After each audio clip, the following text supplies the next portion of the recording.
Madame, monsieur, bonsoir. L'instabilité se traduit sous forme d'orages, d'averses et d'une certaine fraîcheur en ce moment sur le pays. Des orages parfois forts qui ont notamment aggravé la situation des cours d'eau dans le nord-est de la France. Moselle et Bas-Rhin sont toujours en vigilance orange. Même si de ce point de vue-là, ça va mieux, la décrue est toujours en cours. Malgré les précipitations qui ont circulé cet après-midi, on s'attend peut-être à une nouvelle réaction des cours d'eau dans les prochaines heures. Soyez vigilants. Et maintenant, c'est le sud-ouest qu'on va surveiller avec de bonnes pluies sur un grand quart sud-ouest justement. Déjà à partir de ce soir, des orages qui pourraient être localement stationnaires dans l'ensemble de ces régions, donc on va porter une attention particulière à la situation, notamment ici sur le midi toulousain où les orages pourraient être plus violents avec un risque de petites grêles.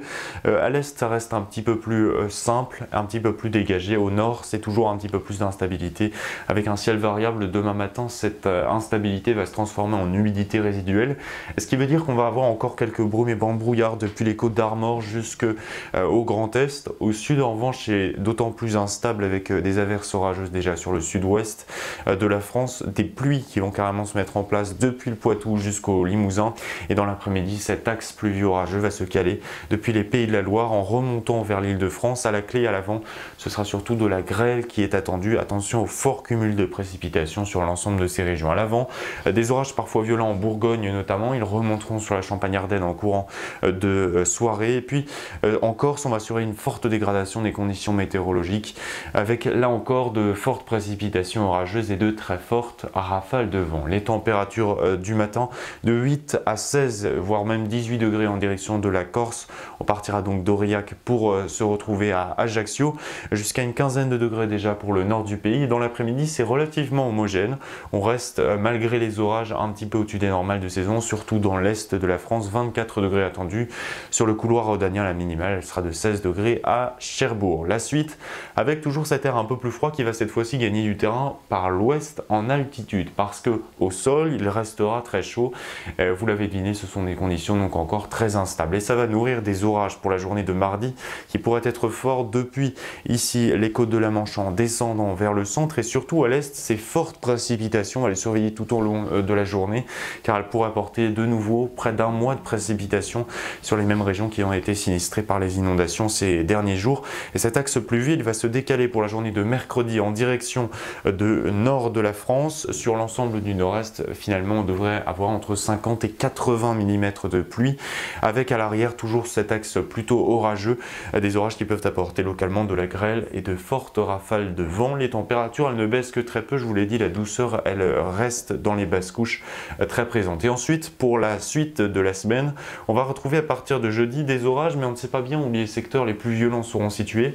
A priori une zone un peu plus instable ici en direction du nord-ouest ou encore en direction de l'extrême est du territoire. Et pour vendredi, des averses orageuses disséminées et sporadiques sur l'ensemble du pays. En revanche à l'ouest, on voit enfin un bout du tunnel, parlons plus d'un pont, puisque votre week-end sera plutôt clément dans l'est et le sud de la France. Les averses elles resteront présentes, mais le soleil gagnera du terrain. À l'ouest, et les températures elles regagnent quelques couleurs également. On espère, mais la semaine prochaine, a priori, c'est le retour du mauvais temps. En France, on a donc eu des inondations ces dernières heures et on en parle dans votre revue météo-climat.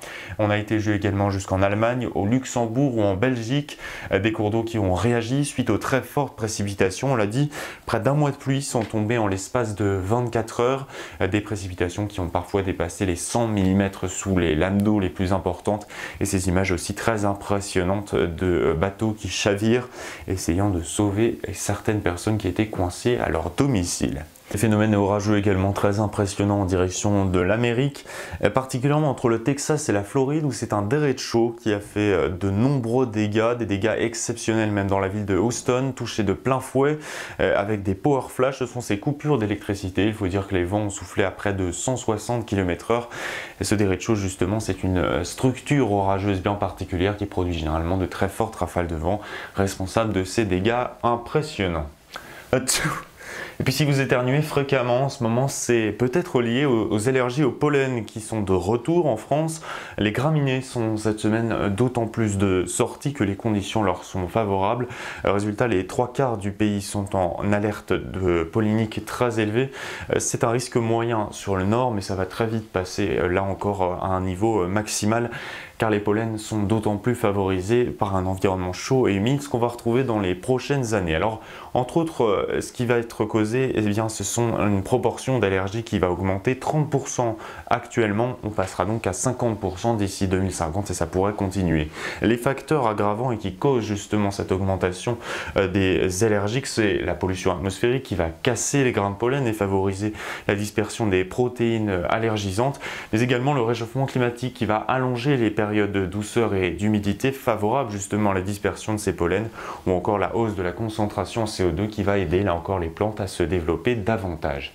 Demain, nous serons le lundi 20 avril, courage donc à tous les allergiques, mais c'est un jour férié donc vous pourrez en profiter, lundi de Pentecôte. On gagnera 2 minutes de soleil et puis je vous invite à prendre vos agendas désormais pour noter la date du 1er et du 2 juin prochain où se tiendra le Forum international de la météo et du climat. Ce sera à Paris à l'Académie du climat. Un grand rendez-vous, vous pourrez retrouver les présentateurs météo, les scientifiques, discuter et échanger sur les sujets du climat avec eux.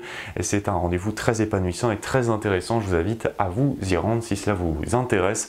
Ce sera donc à l'Académie du climat, c'est au centre-ville de Paris. En tout cas, je vous souhaite une très bonne soirée. Moi, je vais marquer et rendre le fond vert, marquer une petite pause pour mes examens de fin d'année. On se retrouve donc d'ici le 30 juin. Passez d'ici là de très belles semaines et une très bonne soirée.